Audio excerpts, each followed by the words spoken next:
Hey everyone, in this video I will be going more in depth into Final Fantasy XVI than I did in my spoiler-free review.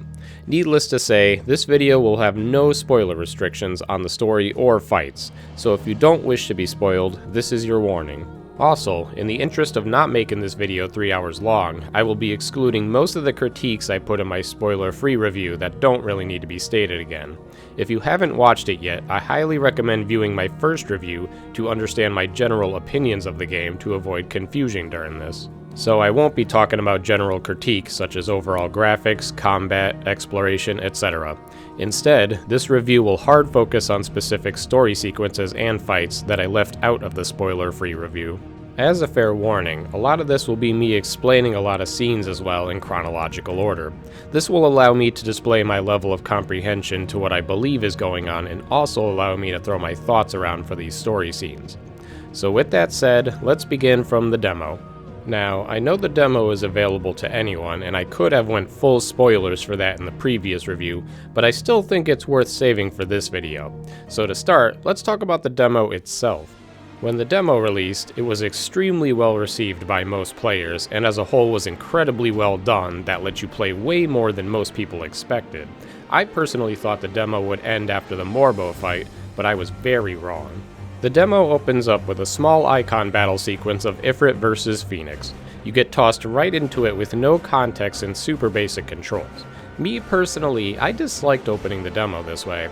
I'd rather have been more surprised at the battle later on in the demo fully, because it feels like not enough is shown immediately to really be worth it. But the good news is, afterwards you're thrown right into Clive, who as of right now is referred to as Wyvern. One nitpick I tend to have with this game is how dumb it thinks you are as to spell things out to you in these scenes. For example, when Tiamat says, "our kind," it's pretty implied, I'd think, that the markings they have mean they are of a group, based on the super zoomed in shot. We really didn't need to see this weird Clive reaction of up-close hand on marking to drill that point home.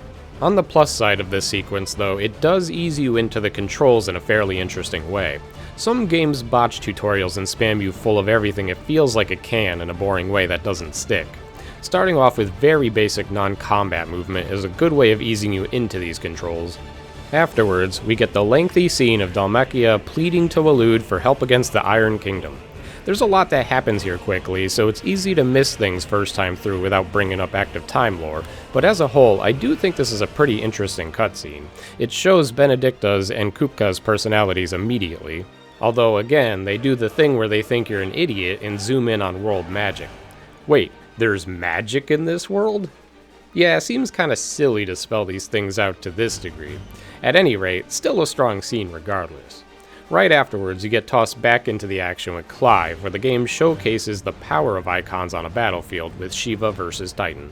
A pretty cool scene showing the level of destruction capable. Good cliffhanger end as well. Next, the game jumps into a fairly brilliantly done tutorial sequence with a younger Clive. They write it well into the story, and the way the tutorial is done is great because it carefully teaches you mechanics. Some games have tutorials that don't actually have you perform the actions and just text box spam you. Many players, I would argue, are learned by doing, so this is a great way to ease someone into the basics. After the tutorial battle, you get another great scene that conveys some important information. It shows a glimpse of Joshua's power and what using it may be doing to him. As of right now, the story plays it off as if he was already sick and using the powers doesn't help the situation, so for now you don't know the depth of it. You also get to meet Joshua and Clive's mother, Annabella. Immediately with this scene, you learn that she's not quite a pleasant person. She displays that she has a dislike for Clive, but overprotects Joshua. As of right now, there's no context, but also the way she calls over Rodney on her way out is another icing on the cake of her mean-spirited personality. Annabella is someone that people believe has an uncanny resemblance to Cersei in Game of Thrones, and while some of the things she does and ways she acts in the story line up, a fair amount of it does not. For example, Cersei in Game of Thrones loves all her children unconditionally, while here, Annabella does not. The way the story plays out later for her is also extremely different, but we'll get to that. So it's possible they drew some inspiration from her character from Cersei, but not entirely. Next, we meet Elwyn, Clive and Joshua's father. Donning a pretty sick outfit and personality, to me he was immediately likable and a polar opposite to his wife. Up to this point, I've enjoyed all these scenes and the way they convey character personalities well. To add on to this, you also get a glimpse into what bearers are in this world and how they are treated like slaves. The game uses this opportunity to showcase that Clive is not spoiled royalty that typically would enjoy abusing bearers. The following scene is yet another instance that you see the likableness of Elwyn. Not much else to say here, but yet another well done scene. Afterwards at night, you get a scene with Elwyn and Annabella. This scene further portrays Annabella as having a twisted mindset and also showing that Elwyn is about as honorable a guy as it gets. It would be a shame if something happened to him. Moving on a bit, we meet our two obviously temporary party members as the game leads you into sort of a first dungeon setting. This place isn't really that interesting, mostly due to foggy blandness, but it does offer a fair handful of fights to get you more accustomed to the combat system. The mini-boss here is great at teaching you proper dodging and countering that you may not get from regular mobs due to the boss's heavily telegraphed attacks. Afterwards, you run into your first actual boss, the Morbol. This is a fight that teaches you a few more mechanics, such as the QuickTime events that exist in this game. They're not super common, but a good amount of fights expect you to execute them. Fortunately, it doesn't feel too overdone. Either way, that alongside trying to drill home how staggering bosses works, makes this a decent boss. Next, we get a lengthy celebration type scene, where you get to learn a little bit more about Joshua and Clive and how they care for each other. Afterwards, we're treated to our first graphic death scene. Sorta, I guess, if you ignore a little bit of Shiva vs. Titan, but either way, the demo escalates in seriousness here. After this, we get to pilot Joshua for a bit, which obviously he has heavy restrictions, so you can't expect much out of this gameplay, but now that the castle has been invaded, there's a lot more tension.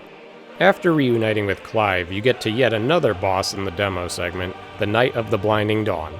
This fight is meant to be the boss of the demo, if you don't count the icon duel, so it no longer gives you any new mechanics, though it isn't a very complex fight anyway, but still decently fun. So as yet another early game surprise, we get to the next intense scene where Elwyn gets murdered right in front of Joshua, which then triggers him into a semi-prime state before transforming fully into Phoenix. Another well done intense scene. We cut back to Clive trying to help Joshua before being interrupted by a fiery figure.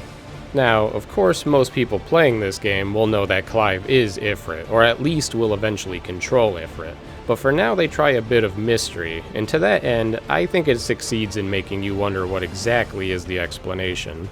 Rodney dying during the Ifrit transformation is kinda sad as well. He was a cool ally, but keeps cementing early on that characters can die pretty easily. Final Fantasy isn't really afraid of killing off side characters sometimes, going back as far as Final Fantasy II doing this a lot. After this, we're thrust into an icon duel, the last actual battle of the demo. While the spectacle of this is pretty neat, there isn't a whole lot overall going on, I feel, to justify its length. Later on in the game, when you have more icon mechanics, it makes sense, but I think they could have cut this duel short. Afterwards, we get an incredibly brutal scene of Ifrit essentially tearing apart Phoenix with Clive trying to stop it, to no avail. When people spoke about how shocking the demo was, this was the scene they were referencing. And I agree, it is a hard scene to watch. Now, as I pointed out while playing the demo, the Phoenix is literally known to essentially revive, and you even sort of see it in the duel beforehand, so it wasn't a stretch to believe that Joshua isn't actually dead here, but that doesn't diminish the impact of the scene. Clive's voice acting here was top-notch as well. The final scene of the demo shows Clive survived the ordeal and confirms the betrayal of Annabella being the one that contributed to orchestrating this attack on Rosaria, and conveniently sparing Clive's life to make him a soldier. As a whole, I think this was an incredible demo. I'm leaving out the other part of it since we'll get to that later anyway, but regardless, this has to be easily one of the best demos ever done. It got a lot of great reception and helped get more players interested. The way the game handles introducing characters, mechanics, creating fun battles, lots of intense scenes, etc., it's just amazing at accomplishing these well and towers over the nitpicks I mentioned. Now it's time to move on to post-demo gameplay. We jump back into the future where the demo initially started and find out that Clive of course survived earlier and that they managed to locate Shiva's dominant, which is obviously adult Jill, but Clive is big dumb here for a bit. Anyway, we get a fairly cool fight against Shiva's dominant, and after Clive finally realizes it's Jill, he hesitates and refuses to kill her, causing him to betray his team and leads us into a fight against Tiamat. After all seems hopeless, Cid shows up and quickly wipes out the enemy mob while attempting to retrieve Jill. Immediately in this game, it's hard to ignore Cid's powerful charisma with confidence and quickly has a fantastic dynamic with Clive. It feels impossible to dislike the Cid of this game, and we only just met him. Next, we finally reach the Hideaway, the hub of this game's world for you to return to frequently in between progressing the game. Aside from Clive's slow movement, I do like the feeling of the Hideaway. It fits the game's narrative well and also gives the game an easy out to not have to come up with ways of having our party explore the world in too much of a linear way. Anyway, I believe the game does a decent job first time here introducing you to important NPCs like Caer and Blackthorn, who you end up having to interact with a lot. It also allows you to do your first couple side quests if you wish to knock them out now. They don't really do much for the story or world building, but still are worth the rewards for how quick and simple they are.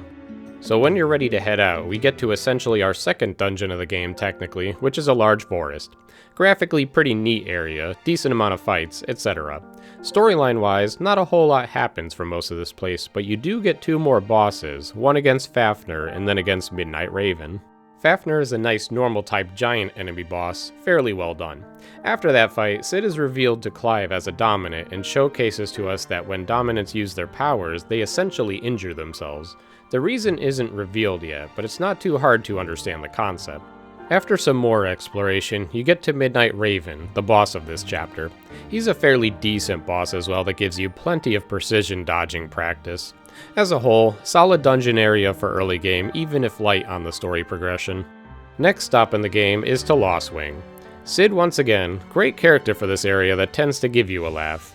You also meet Gav here as well. They don't make you immediately like Gav, which is fine. Next scene is Benedicta meeting up with Cid for the first time in years, where you get some extra lore between them and can see the obvious tension due to their past together. Being that they're both dominants, it speaks a lot that Benedicta decides to flee here to fight on better terms later. I do also like that Clive is still revenge hungry at this point in a way where he hasn't done so intelligently yet, and needs someone like Cid to bring him back to reality. So interestingly, this next cutscene with Benedicta and Margrace does a great job of hiding that it's Joshua. The game at this point makes you believe you're after a dominant of fire, Ifrit, so although on my playthrough I specifically said in the scene before this that I believe Joshua isn't dead due to being a phoenix, it didn't really occur to me that this hooded figure could be him. The name that Yote calls him by is probably the reason it can throw you off, rather than the silence from them. Benedicta also derails this based on her dialogue here as well.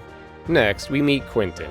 He's a character that grew on me greatly on his late game side quests being top notch, but for now he's just an NPC with a soothing voice and sorta harsh demeanor. After leaving Lostwing towards Caer, we catch up to where the demo let players explore in the Icon Challenge mode after the main demo. So if you're like me and played through this part of the demo multiple times, it will feel a bit like a drag, but if not, it is a fairly engaging area. Regardless, the opening of it has a more in-depth scene shown with, nude Benedicta and Barnabas. The awkward nudity in the scene was quite distracting from Barnabas' dialogue for me the first time around, so I didn't quite realize that he essentially speaks like a religious lunatic, but I digress. Anyway, as for the dungeon itself, you get of course great side dialogue with Cid throughout, and it does still promote a level of exploring for chests and a couple alternate paths as well. The downside here is if you played the demo, this is a significant downgrade because the demo modified this area to allow you to use 3 icons at a time, but due to the story of the actual game, they need to limit you to 1, which is far more boring. So it may feel like quite the slog as it did for me, but I would still say it's a good dungeon otherwise though. The scene with Cid and Benedicta going into a semi-prime battle was a great showcasing of that power and the first time we see a battle of this specific state. And the game also gives you a dual mini-boss that actually isn't terrible to do, which many games fumble multiple bosses in a fight. Moving on to the boss of the dungeon, Benedicta, we get to take on her semi-prime form. This as a whole is a pretty interesting and fun fight, not much else to say about it. The scenes afterwards though are pretty cool, as you get to see Clive steal Benedicta's powers, which at this point now it should click how this game is going to play out. Benedicta's voice actor does a great job during these scenes in showing her desperation. After these scenes you finally get access to your second icon, Garuda. It does take a little too long to get another icon to use, but it at least does get much more fun when you do. The game throws enemies nearby to practice on as well once you're ready to test it out.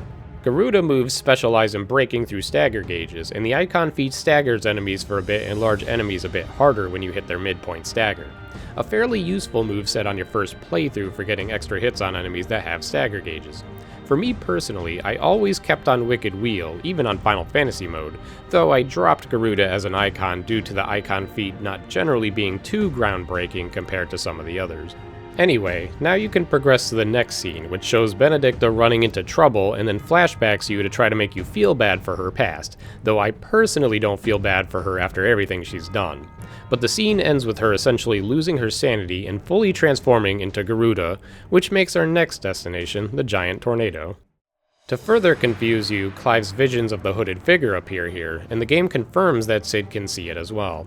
You don't know until later that this hooded figure is not Joshua, but for now you still shouldn't know that Joshua is alive anyway, so as far as you should be concerned, you're still chasing what Clive thinks is Ifrit, which will make you believe it's the same hooded figure as was shown earlier with Benedicta, named Margrace. I did enjoy the sequence of climbing this area. The effects of the wind are impressive and convey the power of the tornado well. This leads us into our second icon fight, technically, against Garuda. Clive doesn't know he's Ifrit yet, so the first part of this fight is an interestingly done Clive versus giant icon battle. After struggling through it a bit, Garuda almost gets the best of Clive, where Clive loses control and then transforms into Ifrit to initiate your actual second icon duel. This one is still a little boring mechanically, but I understand they didn't want to overwhelm you with Ifrit mechanics, so I give it a pass. The spectacle of it at this point in the game is pretty neat. After Ifrit kills Garuda, Cid is forced to transform into Rama to subdue Clive. Afterwards, Cid spells out what we should have already realized, which is Clive is Ifrit, so he's essentially chasing a ghost. It also confirms Benedicta is dead, so there's no baiting her still being alive here. Then, out of nowhere, we get a war battle scene where both Odin and Bahamut show up. At this point, I actually brought up the active time lore in my playthrough to confirm who Odin was because I wasn't sure. Either way, it's a quick, cool fight scene, but I don't know if I super prefer this to be shown so early. Something about that fight sequence just seemed off, as if they were toying with each other briefly instead of battling during a war. Either way, next scene is Clive jailed in the hideaway. After an awesomely acted scene with Clive and Cid, Clive comes to his senses and decides to help out Cid more. Clive of course has crushing guilt having now realized he's the reason Joshua and some of his other allies died back at Rosaria when he first transformed, so this arc going forward will be him trying to come to terms with this. Funny little quirk here is that Clive is supposed to be currently depressed, but you could still pet Torgal as excitedly as ever, which is a funny oversight. At any rate, we move on to the next little dungeon area, which is Kingsfall. I'm not going to go into depth here, not much happens outside of generic scenery and mini-bosses, and then another Dragoon boss fight. It's a little silly bringing in another Dragoon fight that's only slightly different, but mechanically it's still a fun fight, so it's slightly hard to fully complain here. It was at least neat saving Gav, so that scene was well done. They did a good job making Clive feel bad that Gav was put into danger only to try to help Clive, so Clive also had guilt and didn't want to be responsible for another death. After this scene, you get the reveal of the hooded figure Margrace, which is Joshua. Personally, I didn't pick up that it was definitely Joshua like I probably should have, and was wondering if it was a brother, but the signs should have probably been there that it's someone who is a dominant of fire and looks like older Joshua. Still a good reveal regardless. Upon returning to the hideaway, Jill finally joins the party and Clive gets an emotional reunion with her. As I've said, this game does the emotional hits pretty well, so it translates to a well done scene. Though, when Clive is talking to Jill about the hooded man, this can add tons of confusion, because you're meant to now understand that the hooded Margrace is Joshua, but not knowing that there are two hooded figures up to this point can confuse you. When departing the hideaway again, we get to 3 reads, which allows for some exploration before continuing. Not much to explore though, honestly, outside of more practice with using 2 icons, which you may already be proficient with. The frame rate here sucks on performance mode, but graphically it still looks great. After you get sick of exploring the area, you can go into Martha's Rest, which progresses the story by meeting Martha and her giving you essentially a forced side quest to do. Admittedly, this was fairly boring to me for the most part. When you go to the Abbey, you do at least get some important world lore on bearers and how they are used until they die. When you finish this, the bridge is then completed for you to cross to progress the game towards Eastpool. Arriving in Eastpool, you run into Rodney's wife, who then ends up revealing to Clive that Rodney died during the Phoenix Gate invasion years ago, which doesn't quite help Clive get past the guilt of killing Joshua and others. After a sad scene of Clive and Jill where they both admit how they feel terrible for the people they've killed, we get to try to move on to Phoenix Gate with Clive's new outfit, of which it's very cool. But before getting to move on, you get stopped by a pretty lame forced side quest just to add a tiny bit of side lore. Anyway, when we arrive at Phoenix Gate, we get baited by the hooded figure that's not Joshua to enter. This dungeon is pretty cool for this point in the game. It has a bit of an otherworldly and ancient feel to it, which this game hasn't really done yet. It has plenty of fights and mini-bosses to keep you busy as well. When you reach the end of this area, we get to one of my favorite sequences of the game. It begins with the other hooded figure revealing to be, Clive. Yeah, it's confusing still at this point, but it'll probably make sense later. Either way, Clive clearly has an inner struggle going on at this point with some fantastic voice acting, scenes, fights, and music. You could probably argue that this is all kinda cheesy and it's been sort of done in other Final Fantasies, such as FF4, but I still enjoyed this sequence a ton. It was an amazing way to unlock Limit Break. Afterwards, we return to Eastpool to see the entire village slaughtered by orders of Annabella. This motivates Clive to now help Cid's cause of freeing bearers and changing the world. Now that he's out of his depressed phase, the story is able to progress forward. Back at the hideaway, you get a quick scene with Cid, Clive, and Jill. This was one of those scenes that was kinda whack with a forced, triumphant version of the Final Fantasy theme into it. I still kinda wish this game came up with its own theme for these kinda scenes. Combine that with the weird fading out here, and you have a fairly bizarre scene to sit through. Although after this, we finally meet the Emperor, Sylvester. It's a bit of a weird scene, but stunning graphically, and it at least spells out Sylvester's scheme of invading the South for non-blighted land. It also tries to ram down your throat that he sure does like that specific type of flower, but in a weird way. Reading active time lore on the flower does clarify this if I remember correctly, that they hold great value in it. Next, we get another scene with Cid, Clive, and Jill, where Cid finally explains his master plan of sniping the giant Mother Crystals. He explains that the Mother Crystals are the cause of the Blight. If you're familiar with Mako Energy in FF7, this will essentially mean the same, and you'll grasp it instantly. Also, the music in the scene is a remix of the Final Fantasy Crystal theme, but this specific one is actually pretty well done and fits the mood well. Anyway, next destination is Northreach, where you split up with Cid and Jill and meet up with Adain. I'll be honest, this part of the game is a tad boring. I don't think I ever really cared much for anything that happens here and the issues they have going on. It does feel like they try to get you to care with Isabelle, but it didn't quite do it for me. The sparring side quest here though is pretty amusing, so at least there's that. When you jump into the Royal Meadows next, you're greeted with a very creepy, ominous music track that seems like it's intended to make you feel uneasy. But right away, there's nothing going on that should warrant that song. That is, until you do the side quests here. Both of them are pretty wild. A bit of uninteresting events happens after this for a little bit until the awkward brothel scene that appears to be Square still trying to capitalize on the M rating. Either way, now we finally move on to Drake's Head. The game warns you that major story events happen here, which means missable side quests if you haven't been doing them, so this is your warning to go back. The opening scene of Drake's Head is yet another prime example of how great Clive and Cid's dynamic is. The dungeon afterwards, however, is not that great. Once again, extremely dark dungeon that's hard to see well in. The people who defend that this game isn't dark are probably starting to fall apart at this point in the playthrough. Nothing also really happens here that's interesting, except that Akashic enemies exist, which may as well be zombies. Ether zombies. Very boring reveal there. On the other hand, the next area where the Mother Crystal is stunning. It's graphically pleasing, nice music, and very calm feeling. Waltzing further in gets into an encounter with a large dragon, which is a fairly fun boss. What is crazy though is everything that happens after that fight. After Cid destroys the Mother Crystal, he is brutally struck by an unknown entity that essentially drags Clive into another inner battle, sorta. In this fight, you square up against Typhod, whatever. I thought the music here was great. It definitely did a good job conveying an otherworldly feeling. And this is the first Icon fight that I feel has truly fun mechanics. Sure, I wouldn't want to play the whole game like this, but for these rare spectacles in the game, they did a great job finally giving you proper mechanics to handle the fight. The entire sequence here is just top-notch. The scenes afterwards are also incredibly well done. You have an emotional death scene of Cid happening, and also gives the game the excuse for Cid to pass on Rama powers to Clive. But before we get to that, Cid's dying scene is interrupted by the game's actual villain, Ultima. Yeah, I know, kinda dumb name, but oh well. It is indeed Ultima that has been in Clive's head calling a mythos this entire time. It takes one last batch of strength for Cid to stab Ultima to stop him from trying to take over Clive.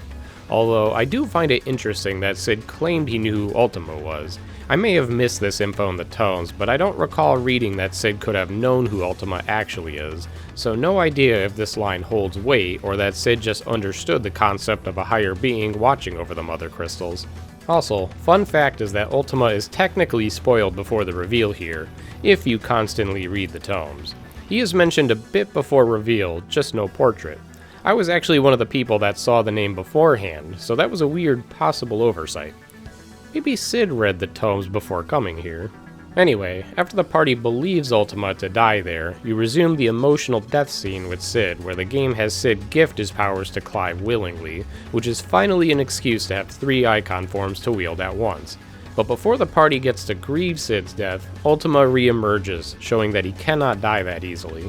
He strikes back at the group and takes them out. However, Joshua shows up and quickly helps out to save them, though they are now mostly unconscious. So in case you don't know for sure, it's confirmed this is Joshua now. As soon as Ultima refers to him as the Phoenix, that's the full confirmation. The tension this scene has and presentation of it is fantastic. Watching Joshua attempt to outsmart Ultima was very fun to see, and the effects of the fire, the music, the scenery, it's all great top-tier Final Fantasy material. Also, something I didn't pick up on until reviewing this scene is that Joshua told Torgal he just kept them safe, which may imply Torgal transformed here possibly to save them. Or maybe I'm reading into it too much. Either way, after Joshua and Ultima duke it out, it ends with Joshua trapping Ultima inside of him as the only means of stopping him here. As I've said, top-notch sequence of events here, and exactly the kind of Final Fantasy scenes I sign up for when I play these games. The people who think this game isn't like Final Fantasy forget that scenes like these are what makes Final Fantasy such an RPG staple. In case you thought you'd have a chance to breathe, the scenes continue with the raid on the hideaway. There's so much chaos that happens quickly here that I know I definitely didn't realize Kenneth died immediately. Gav as well almost dies, so the game gives you no time to fully process Cid dying after everything that's happened. And that now leads us into our third and final time jump, technically. 5 years later, we're greeted with a slightly older Clive and Jill sneaking around.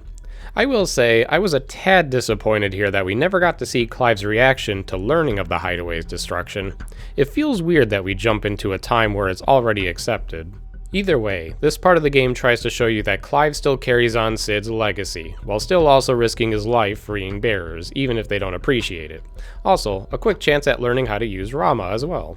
On the way to the new hideaway, Clive fully explains to the Jill, what's been happening and why he now has Cid's name.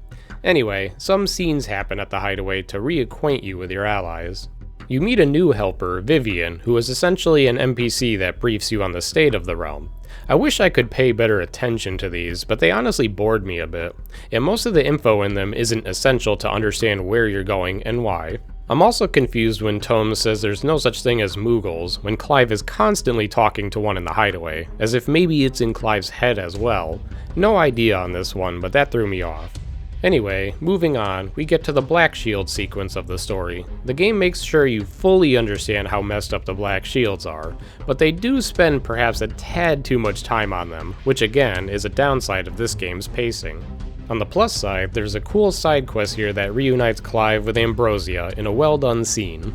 I do think it's amusing Clive in this quest tries to avoid telling Rowan who he is, which felt like a missed opportunity to bring that thread back in another quest later, but regardless, finally having a Chocobo for movement helps a ton in exploring the bigger areas of the game. Chocobo stuff is usually side quests in other Final Fantasies, so I'm not surprised it's optional here too. Anyway, around this time you also unlock Renown from doing side quests, which is a great way to motivate you to do them. They show you some of the rewards ahead of time too, so if you see something interesting, you'll be eager to get it. At any rate, we continue on in the Black Shields arc, which as I've said, can be a bit of a drag. They do a good job showcasing how screwed up the Black Shields are and give you more of a reason to hate Annabella, but it just lasts too long. Eventually, you do run into Wade again, which it was cool to see he survived because you were just meant to assume he didn't live. He doesn't necessarily do much for the plot to exist, but later on he starts becoming part of endgame side quests. Oh, and then you're off to fight your 20th Dragoon boss, I guess. Next up, we finally get to meet Byron. And man, what a fantastic scene this is. The emotion and acting here is just incredibly well done. They instantly make Byron a likable character. It was a nice reward of getting through all the Black Shield stuff. Anyway, we finally move on to Drake's Breath, home of another Mother Crystal, where Jill finally attempts to get her arc of revenge for what they made her do in the past. The actual area is a fairly neat set of two pretty much linked dungeons. First one may be a little too dark again, but second one a cool fiery volcano.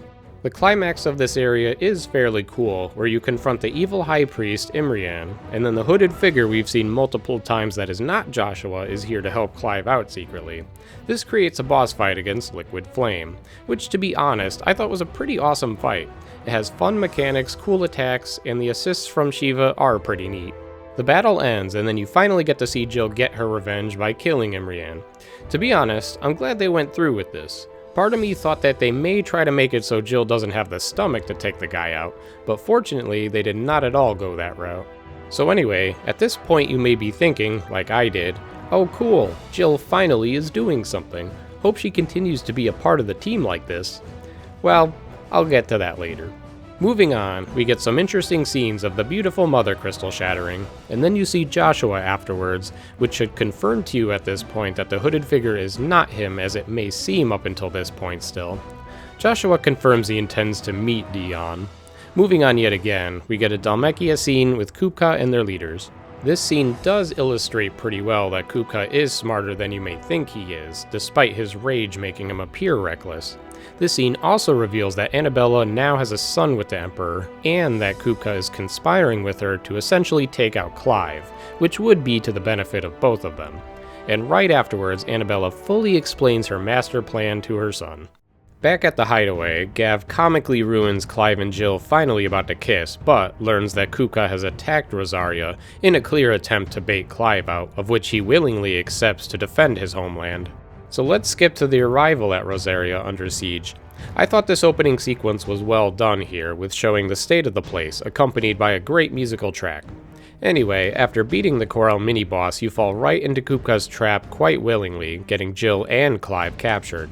It is frustrating to see Jill get instantly captured though, further portraying her as rather weak compared to Clive. Anyway, Gav busts Clive out, I assume due to Torgal, and they all surprise attack during the execution event to stop it from happening, where Torgal transforms into a stronger wolf. Still enjoyed the scene, it was nice to see Torgal get his chance to shine. Moving on, we finally get a 1v1 showdown with Clive against Kupka in what I consider one of the most fun fights in the game. Kupka has some pretty interesting attacks, and Phase 2 is very intense. It's definitely the first fight in the game I felt was a decent challenge. The scene before as well is also intense and showcases that Clive is a pretty brutal protagonist in Final Fantasy. The scene after where Clive cuts off Kupka's arms is crazy as well, where we see a mysterious man subdue Kupka while Clive is busy being staggered by receiving Titan's powers. It's probably fairly hard to remember who this is, due to it being one scene all the way at the beginning of the game, but it's not too important to grasp who this is yet anyway, especially because your only clue would be his voice. Returning to the hideaway, you meet Mid, who is Cid's daughter. She does have a good voice actor and is well done in scenes, though this game tends to use her as the forced Sidequest NPC, even though it does technically make sense what she asks of you. Skipping the entirety of the rather boring forced side quests, there's another Sanbreque throne room scene where you see the Emperor having a casual disregard for his subjects' well-being, while you see Dion show a bit of reluctance to agree, but still not have a choice. The scene ends with confirming that Annabella is likely tricking the Emperor into believing Dion will betray them. Anyway, it's desert time. It's a breath of fresh air coming here and seeing an area that isn't stupidly dark. Also a decent area theme too, although obviously cliché. Inside the town, you get a set of comical scenes with Byron that were fairly interesting, and also the game pulls the frustrating situation of the two brothers being super close but not meeting up. It was predictable they would do that, but still slightly annoying to pull that cliché. This town mostly exists to stall you with boring forced NPC dialogue and introduce you to Lubor, which has to help you get to Kupka. Granted, he's an entertaining NPC and has later game side quests that are somewhat interesting, but for now, it's just an annoying roadblock. After trudging through the 4 side quests, you finally get to press on to Drake's Fang to settle the score with Kupka. Not before seeing a very amusing scene of Sleipnir mocking a frustrated Hugo. This scene is heavy obvious manipulation, of course, but Kupka, currently fueled by rage, has no choice but to buy into it.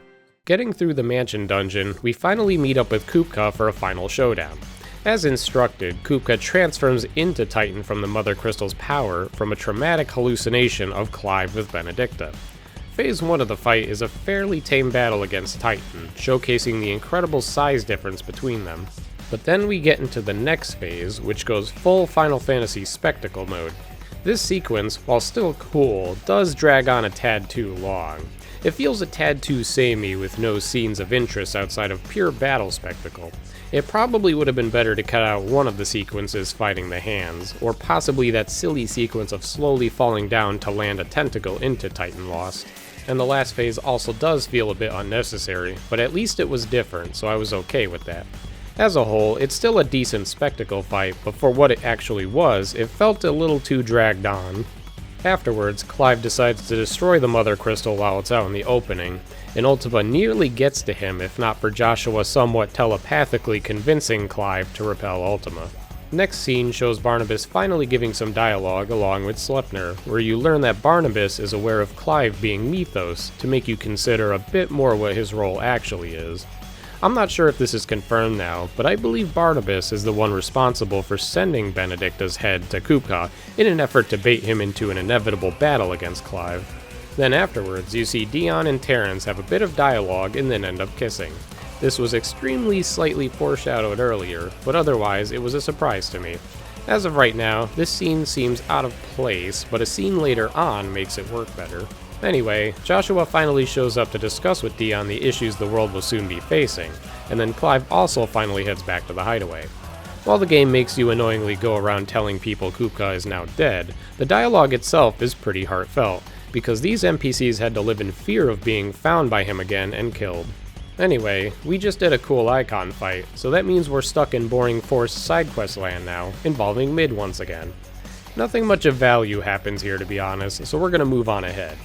After the 4 side quests, we do get a fairly rewarding scene at Cid's grave, where the team reflects on the progress they've accomplished since Cid began this. On the way to your next destination, Boklad, you get to see a tense scene of Dion with the Emperor and Annabella again. Dion, unable to really contain his criticism of the Emperor's decisions lately, nearly gets himself labeled a traitor here. Overall, a great scene that shows quite a bit of character depth for both the Emperor and Dion. Moving on to Boklad, this is one of the least interesting parts of the game to me. It's more manufactured forced side quests of getting the trading pass that Goots annoyingly lost.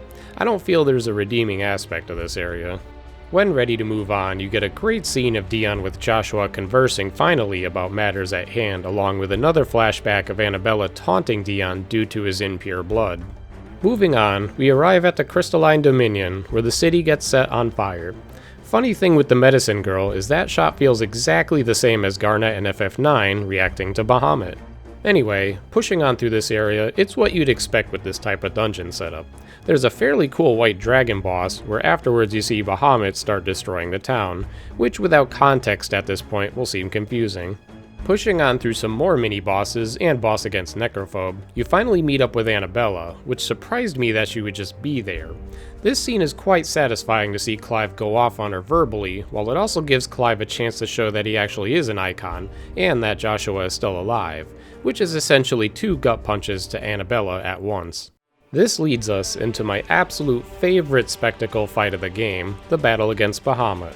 This spectacle sequence of battles is top tier in gaming to me. Final Fantasy generally always excels in these types of spectacle displays, but this is what feels like next-gen Final Fantasy spectacle. I may have thought the Titan fight felt a little samey for how long it was, but this fight blows it out of the water, and it's not even close. The music, the story, the dialogue, the beautiful scenery, just everything is perfect. Using Joshua again is a cool coming full circle sort of thing, even though that part of the fight is my least favorite, but it just lands well. The space fight sequence on top of it is just incredible. This fight is peak Final Fantasy. These are the kinds of scenes and fights that stick with a game for years to come. And when you finally deliver the final blow on Bahamut, the fun doesn't end there. You're treated to some fantastically well done scenes that give you the full context of everything. First, you immediately finally see Clive and Joshua actually reunite in a very rewarding manner. I really did think they were going to kill off Joshua in a frustrating way before they met, but fortunately the game avoided that. Then, in a bizarre move, you see Dion use the last ounce of his strength to chuck his spear towards Annabella's kid after hallucinating seeing Ultima, killing him instantly.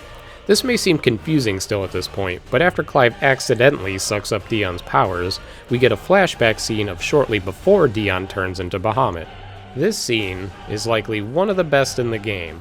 It is expertly done and does an amazing job of conveying emotions, as well as answering plainly the questions we've had to this point, such as why Dion attacked a town and why he killed Annabella's kid. This scene shows Dion attempt to execute Annabella's son, where he fails and accidentally takes out his father instead, which was shocking to me. Then Olivier full taunts more than he already just had, revealing that he is essentially Ultima if you paid enough attention. This causes Dion to pretty much lose his mind and become Bahamut in the same way Benedicta and Kupka did. Afterwards, you get yet another surprise scene of Annabella refusing to accept Joshua's help and ends up ending her life out of fear of believing Joshua and Clive are demons, or something. Either way, this did surprise me. I thought they'd have dealt with her another way. But, on the plus side, the game didn't even entertain the idea of a redemption for her, so that was a huge win. After all is said and done here, you get one of the most amazing battle sequences ever done in a game, awesome music, great storytelling scenes, and the game kills off two major characters. There is a lot to process here, but it doesn't quite stop just yet before the cooldown. You get another scene of Ultima creating Primogenesis, which ruins the game's sky for the rest of the game. I mentioned this in a non-spoiler way in my first review, but the actual fact I left out is that this lighting change stays in effect for the rest of the game, so all those beautifully lit areas are now a dull, darker purple color scheme. It was such a horrendous decision to do this, and it's hard to argue against the fact that in the end, the game did end up being too dark because of it. Moving on, the very next scene is extremely awkward. You get a handful of nude characters that are already dead, along with an also nude Barnabas, and then you see Ultima appear as being the source of the illusion, of which his final illusion is Barnabas's mother. Yeah, quite an incredibly awkward scene that probably didn't need to be done with nude characters.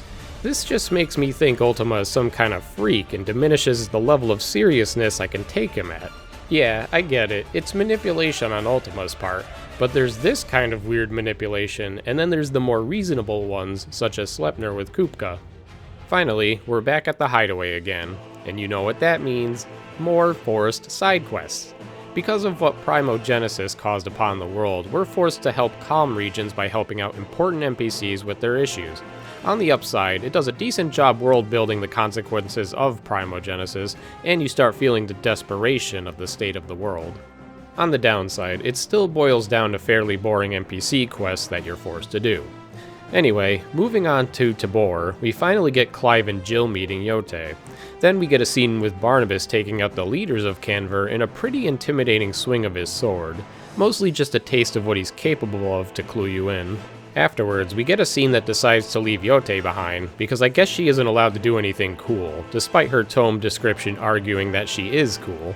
Moving on, we reunite with Gav and the others in a fairly interesting scene where Joshua for some reason reacts oddly towards Mid, and then you see a touching reunion of Byron and Joshua. Afterwards, we're finally ready to go through Kanver. It's a pretty standard town dungeon that we've already done beforehand, so nothing really new here. At the end waits Sleipnir, who proceeds to fight Clive. I thought this fight was extremely well done. Most of his moves are fun to read and dodge, so between Kupka's semi-prime fight and this, these are my two favorite fights mechanically so far. Afterwards, you're intercepted by Barnabas, who appears very intimidating to the team. Clive attempts to take him on in what feels like honestly a pretty well done choreographed fight, but to no avail. Barnabas easily knocks him unconscious. This causes Jill to attempt to jump in and turn into Shiva, with the scene ending right before Barnabas' attack hits her. We cut back to the group surrounding an unconscious Clive, though not for long as he wakes up and also confirms that Jill is still alive. Convenient, I guess. So the team gets ready to chase Odin's boat, but before taking off is ambushed by an Akashic mob, which then reveals that Sleipnir is still alive and that he is a creation of Odin. I believe mythology already would have spelled this out, but I was unaware of his horse's name, so it was a surprise to me. Either way, the team narrowly escapes on boat afterwards in a pretty entertaining escape sequence. We then see Jill captured. Again. For technically the third time. I do understand she essentially sacrificed herself knowing this would likely happen, but having to go rescue her for a third time is a tad tiring at this point. If perhaps they cut out the Jill rescue situation in Rosaria earlier with Kupka, it would have been less annoying. Anyway, skipping ahead a bit, the group meets up with Barnabas' ship, where they engage in an attempt to have Clive get onto the ship while the others stay behind. Barnabas ends up jumping onto midship while allowing Clive to get onto his ship as planned. After Clive rescues Jill, we get a pretty short but graphically impressive confrontation with Phoenix versus Odin, where Odin displays his absolute power of cutting through anything and splitting the ocean. We then get a little teaser battle against Barnabas. It's nice you get to actually fight him, though it's a forced loss to his timed move regardless. Then afterwards, it started really hitting me how lame of a villain Barnabas is. He is just a huge Ultima simp, while also being annoyingly preachy the whole time. It's as if he doesn't have a mind of his own, which to me greatly diminishes his intimidation factor. As the ocean comes crashing back down, the group narrowly escapes with a victory fanfare of the funniest completion text yet. I'll give the game credit for having at least some level of solid humor sometimes when it wants to. Next, we get to the long overdue scene of Clive and Jill having an intimate moment. Once again, Square does not want to let that M rating go to waste, so on top of it being an intimate scene, they are nude. The excuse of course being their clothes are wet from the escape. However, the real takeaway of this scene is that Clive gains Shiva's powers willingly, unlike all the other times up until now. Guess what that means? Yup, it means Jill now has little use to the group from here on out. This was an annoying disappointment to me, as somebody who went the whole game hoping she would at least have been more integral to the team. I do understand that Clive is now revealed to intentionally be the strongest by Barnabas, but I would have hoped that Jill, being an icon, would have been able to help more. She gets sidelined now for the rest of the game, and it becomes the brothers show. Maybe next time. Anyway, after a lengthy visit back to the hideaway, the team plans to enter Waloed to take out the last Mother Crystal and Barnabas. Of course, no Jill to tag along. Big surprise. Unfortunately, this is where the game starts to downward spiral a bit as well for me. The Kingdom of Waloed is nothing more than another barren wasteland, which doesn't help that it's lit by the garbage purple-colored sky now, so that creates quite a slog of the final area. There is a pretty amusing Clive and Joshua confrontation as soon as you get here though. But moving on to the town, the crew runs into a pregnant lady, where Gav quickly takes on a somewhat fatherly protection role to want to help out the lady. Odin shows up to invite Clive to his next destination, while also putting up a barrier around the area. Skipping ahead a tad to the Odin dungeon, it's nothing you haven't already seen unfortunately. They didn't seem to know how to spice up things a bit for the game's second to last dungeon, so you just get the same type as Phoenix Gate way earlier in the game, though as usual, with at least fun mini-bosses along the way. At the top, you get the final confrontation with Barnabas. After more annoying preachy dialogue from him, you finally get to square off. And to be honest, even though this icon fight is not as big of a spectacle on the level of Bahamut or even Titan to me, I think it does its job well. Odin is a battle that is entirely done in humanoid form with no need for Clive to become Ifrit. Sorta. And Odin is also a rather challenging fight. Not in a way that makes the game suddenly still not too easy, but in a way where you'll likely be on edge the whole time because he does large damage and has intimidating moves. The last phase is such a cool 1v1 battle as well. So while it isn't on the spectacle level of fights like Bahamut, I think it's still solid enough for what it tries to accomplish. Anyway, after taking him out, Clive obtains Odin's powers by not cutting Barnabas' arms the hell off when he gets his leg grabbed. Weird. Anyway, Ultima then taunts Clive into meeting him at a final location. Then next, we're treated to a fairly well done scene of Myron conversing with Havel in a comical way while fending off Akashic, for then Dion to show up and offer his assistance. This leads us to Dion essentially breaking things off with Terrence in an emotional way, which does end up paying off the reveal earlier decently. Moving on, Clive and Joshua press on in Waloed to get to Ultima. It's honestly pretty boring up until you get to the final dungeon, so let's skip to that. As mentioned, Waloed is a boring wasteland at this point with a bad color scheme. Inside the game's idea of a final dungeon, there isn't honestly a whole much that happens until the end. You do get a cool fight against a behemoth with the brothers that is fun, but after that it's just boring mobs in a boring castle dungeon with music that doesn't really stand out. They of course add mini-bosses everywhere too, but that can only do so much. Final Fantasy sometimes botches final dungeons, and this to me is one of them. It also probably doesn't help that the ultimate enemies of this game are Akashic, that are essentially zombies, which are quite a boring concept for enemies these days. Either way, at the end of this, you get a relatively entertaining scene of the Enterprise ship busting in somehow to save the brothers. Then, as the team goes to progress, they are ambushed by Ultima, who then traps Clive and Joshua, as well as Torgal, into the interdimensional rift. This area reminds me a lot of FF9's Memoria dungeon with the structure of scenes and dialogue. Unfortunately, this place isn't quite as cool, and again, far too dark. You do at least get some interesting lore from Ultima, but to me that doesn't propel him any more as a cool villain. On the plus side, you get a fairly cool battle against him. I did end up dying in this fight once in my playthrough when Graviga hit me. I didn't expect it to pretty much one-shot, so it can be considered a somewhat tough fight compared to most others. Afterwards, Ultima, on his quest to sever the power of friendship Clive has, throws some mental hallucinations of manipulation his way. It appears to almost work, if not for Joshua again snapping him back to reality, causing Ultima to for some reason only now just realize that Joshua has essentially always been a part of Clive. Now that the final Mother Crystal has fallen, Ultima summons Origin out of Twinside, instantly destroying the city.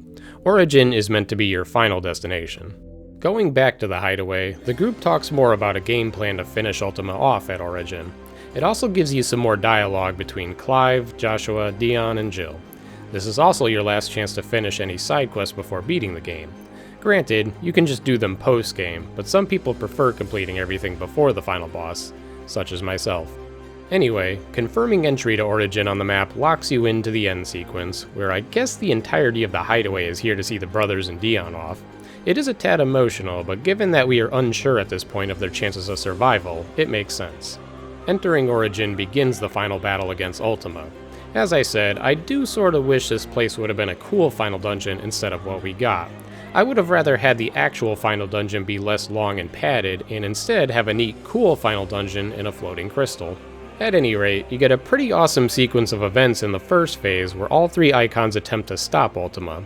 They do not succeed, but Dion sacrifices himself to allow Joshua a chance to meet up with Clive below.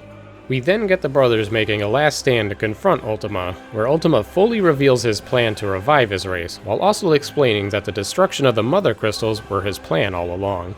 This leads to all the other Ultimas to rejoin Ultima, which means the Ultima that Joshua trapped finally escapes, which spells certain death for him. Clive, of course, does a great job voice acting this emotional scene here, where eventually Ultima interrupts and challenges Clive. First phase is a basic humanoid battle against him, similar to the one we did in the Rift. Then after that, we get a pretty sick icon battle against Ultima Risen in a space-like area. It's a pretty cool spectacle. It doesn't hit as hard as the Bahamut sequence does for me, but it's still pretty close to that, to the point where I debated if my PS5 was going to crash or explode during this. Then afterwards, you get the final stretch of humanoid phases against Ultima Lius, which to me is an incredibly well done final boss sequence. I had an easier time here than Odin, but the overall spectacle of the final boss was top notch. I also enjoyed how we outpowered him with every icon form as well. Not to mention, the final phase music was a great remix of Find the Flame as well, one of my favorite tracks from the game. So I would say, as a whole, the final boss sequence is pretty up there in memorable terms. This finally brings us to the ending of Final Fantasy XVI. Ultima and Clive exchange some dialogue that ultimately doesn't really mean much, and then Clive sucks up his power in an attempt to see if he can revive Joshua. This appears to fail, and then Clive essentially destroys Origin. We cut to him on a beach, showing that he is finally affected by the same curse all bearers and dominants eventually succumb to for using their powers, showing his hand nearly fully turned to stone. We also see the baby born from Edda, the lady Gav saved. Then we see the light fade from the red star, indicating to Jill that Clive and Joshua succeeded, but likely at the cost of their lives, which ends up being one of the saddest scenes of the game of both Torgal and Jill mourning this.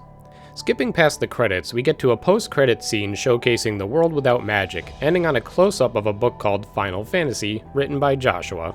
Now, I'm not going to sit here and theorize and speculate, but the ending of this game as of writing this is open-ended and ambiguous. Anyone claiming they know what happened is essentially lying. That is, unless an interview came out that I missed that confirms anything. It's possible somehow Joshua was actually revived afterwards and went on to finish the book. It's also possible Clive survived after the beach and went on to take Joshua's name and finish the book. We just don't know. As for how I feel about it, yeah, it can suck having open-ended conclusions to a game. You're supposed to be very careful in how you do it and figure out whether or not it's the right call for your game story. I think having Clive be questionably dead or alive at the end is a bit annoying. If he's alive, it undercuts the impact of the ending scenes. Clive dying is the only outcome that I feel warrants the ending scenes, so I think they could have tried to confirm that a little more than leaving it up to interpretation. To be fair, Clive does say this is the end of their journey at the very end, so you could argue that's a confirmation, but it still does not really feel fully satisfying due to the post-credits scene making you wonder who wrote the book. I'm going to spoil the ending of Final Fantasy XV now to illustrate a comparison, so if you care about that game's story but haven't finished it yet, pause the video and skip to the next chapter in the description or in the video's time bar. Anyway, in FF15's ending, Noctis gives his life to take out Arden due to the cost of using the ring. It's a tragic and unfair ending for Noctis, but it's what he had to do for the world's best outcome.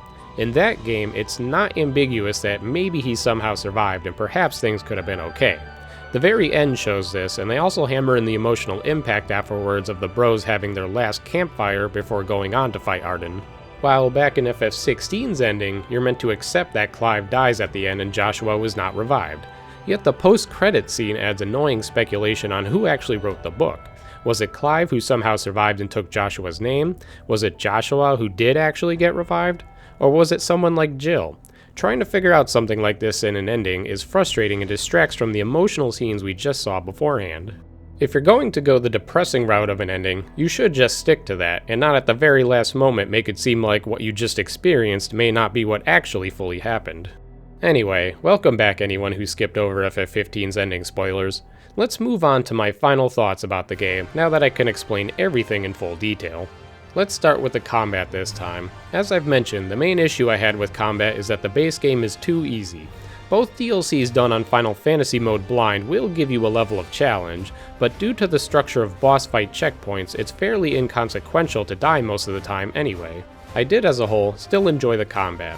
I believe this game's combat is leagues better than FF15. I can see Final Fantasy trying out ATB again over real time, but it would take some strong effort to have it appeal over the current fascination people have with real-time action RPG combat. As for old school turn-based, such as what FF10 did, I think that would be very hard for a mainline to pull off today. They would have to expertly craft it, such as what Octopath has done in both games, to make it engaging and interesting enough. Those games also have a higher boss difficulty than Final Fantasy tends to do, where Final Fantasy lately has been scared of making a challenge, so I'm not sure that will work that way either. When comparing to FF7 Remake, I would say that game still beats out FF16 combat as well. There is much more strategy involved in 7R, and the changes Rebirth introduced with adding perfect parrying and synergy attacks for downtime and ATB building, I would say absolutely crushes this game. But again, it's not like it's bad, just missing too many interesting ways to play. Downtime in between ability cooldowns are boring, and I would say precision dodging is too lenient, as well as being able to heal at any time regardless of if Clive is in knockback, which is a bizarre mechanical decision.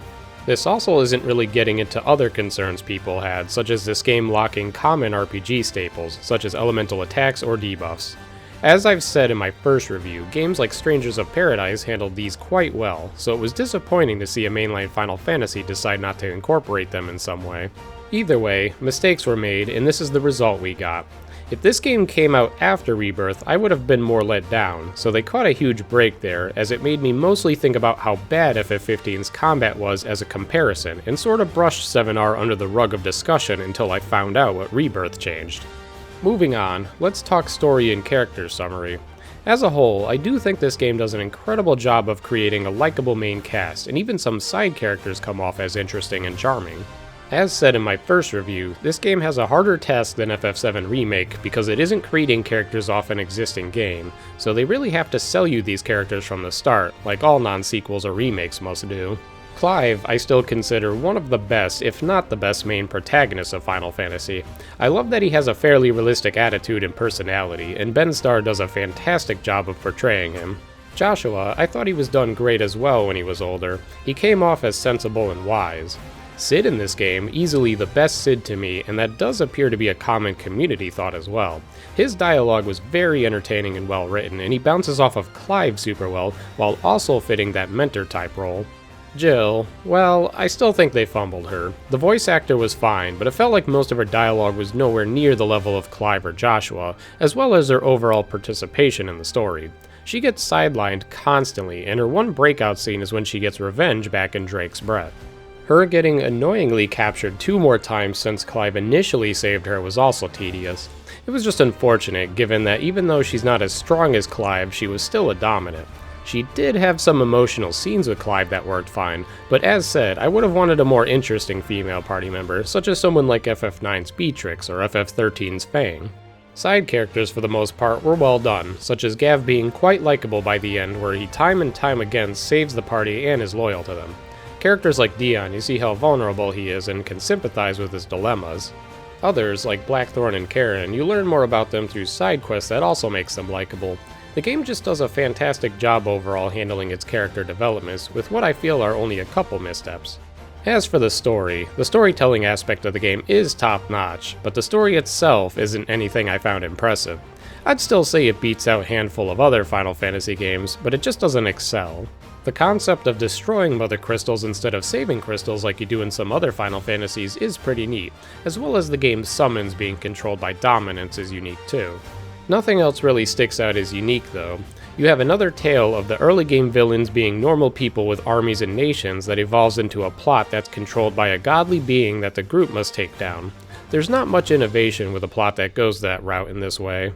But as I've said, I was entertained enough by the storytelling to still want to care about the story and progress to see what happens, even despite the bad pacing issues the game had in a few spots. This of course was reinforced to me by the overall amazing spectacle of the icon fights. And lastly for story, let's dive further into the villain, now that I can talk more in depth about it. As I said in my first review, a game's villain is very important to the overall story. Without a well thought out villain, it's hard to feel motivated to continue your journey. For example, FF6 has Kefka causing major problems the whole game. FF7 has Sephiroth trying to summon Meteor to destroy the planet. FF9 has Kuja manipulating a queen into destroying cities with summons, etc.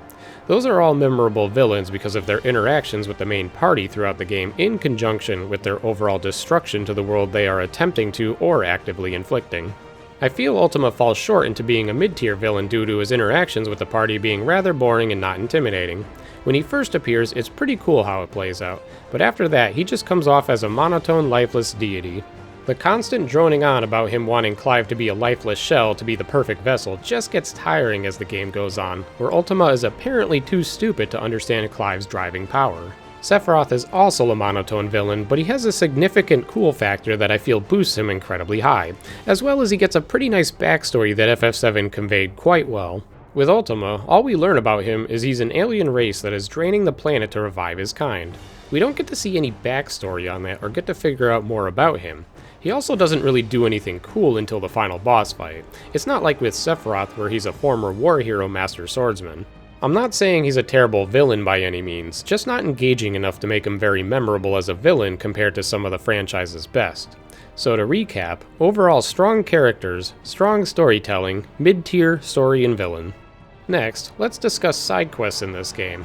As I said in my first review, these side quests can't all be boiled down to simple boring fetch quests. A decent amount of them put effort into world building. I would say about half the endgame side quests, which include the chain side quests, are pretty solid. The side quests with characters like Blackthorn, Karen, Lubor, the 2 from Boklad, and Quentin chain quests are quite interesting. I liked Blackthorn having to break out of his shell some more while exploring his backstory, which fully explains his personality. Karen was shown as being badass in the side quest that leads you to the desert town, where you find out exactly what kind of person she is. Lubor runs into the dilemma of failing to hide he's a bearer, and the town eventually accepting him in the final quest. The 2 from Boklad, Eloise and Theo, are super boring, but the end of the quest chain being that Theo tragically dies was very well done. Not to mention, Quentin even got a good quest chain.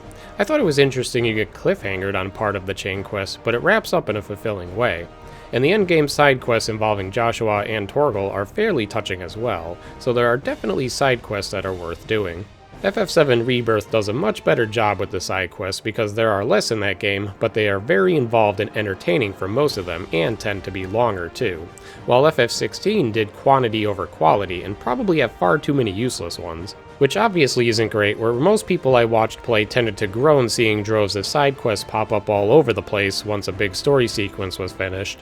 What is at least great about the side quest system in this is that not only do the side quests give decent direction on how to complete them without wasting your time too much, but the renown system is a great way of motivating you to finish side quests, as I stated earlier in this review. So in the end, the side quests are decently done, but nowhere near the level of FF7 Rebirths, so it's somewhat in the middle to me. Now it's finally time to wrap up this FF16 review.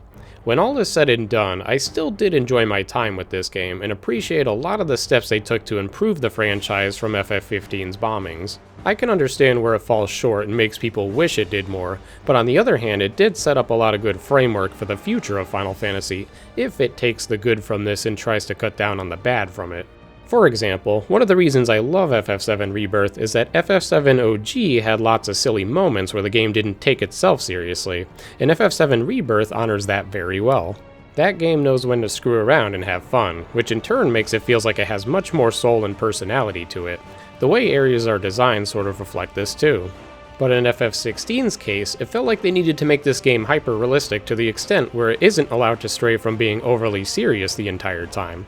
The only comical moments we ever really get are some Byron scenes, and I guess Clive talking to a Moogle. Other than that, you just get Cid's quick-witted dialogue. I don't believe Final Fantasy should be like that. As Rebirth has shown us, you can quite easily merge serious themes with silliness and still have a good outcome, much like a lot of the franchise has done in the past. As for the combat, the bottom line was that it was too easy paired with not enough fun things to do while abilities are on cooldown. No matter how many clips you see online of people labbing combos to make it look fun, it's not how people normally play the game, so it doesn't do a good job of showcasing the flaws without experiencing it yourself. But just to tack on the DLCs, I won't review them because there isn't much to say honestly. They add little to the story as a whole due to both taking place before the ending. The second DLC is a pretty solid challenge in difficulty if you play it first on Final Fantasy mode, I'd say, where I actually enjoyed two bosses well, but that was about it. The first DLC did a decent legacy type dungeon though, which was also fairly decent. So the DLC ended up being okay in ramping up the difficulty a little bit, but not enough to fix the overall issues. And then for story and characters, as said, I thought characters were well done, as was dialogue and voice acting, but the story itself felt too bland, giving it an overall weak feeling. Lastly, I still am concerned over Square's constant obsession with needing the best graphics possible on mainline Final Fantasies. Having top-tier graphics in Final Fantasy XVI doesn't help it as much if performance mode runs like trash half the time. Games like FF7 Rebirth, which doesn't have the best graphics, still does just fine for the most part. So this may make Square have to make a difficult decision going forward of if they still intend to have best graphics with questionable performance, or have graphics take a small hit for perfect performance. I guess the PC release for FF16 will be a good indication of what may come. What worked for them in that golden PS1 era of best graphics doesn't appear that it will work today the way they intend. So with all this said, I believe FF16 is an okay Final Fantasy, with some crazy strong points but some rough weak points that stop it from being higher up on my list. I hope that going forward into FF17 and FF7 Part 3 Remake, they learn from their mistakes and keep trying to improve. It does feel like they are getting close to fully reviving the series, but will have to make tough decisions to get there. And to quickly touch upon the criticism of this game not being Final Fantasy, I've pointed out between both reviews how that does not appear to be the case, and unless you ignore FF15's existence, that point already falls flat since this game is clearly an evolution of FF15's designs. Unless you don't consider FF15 a Final Fantasy either, then at least you're consistent somewhat. But just remember that if you proclaim yourself to be a fan of Final Fantasy games, there is no rules that Final Fantasy must follow, so I would highly recommend dropping the mindset that it needs to do so, because if the team hears bad feedback of wanting nothing to ever change, that can hinder future risks that may pay off well. As always, thanks for watching.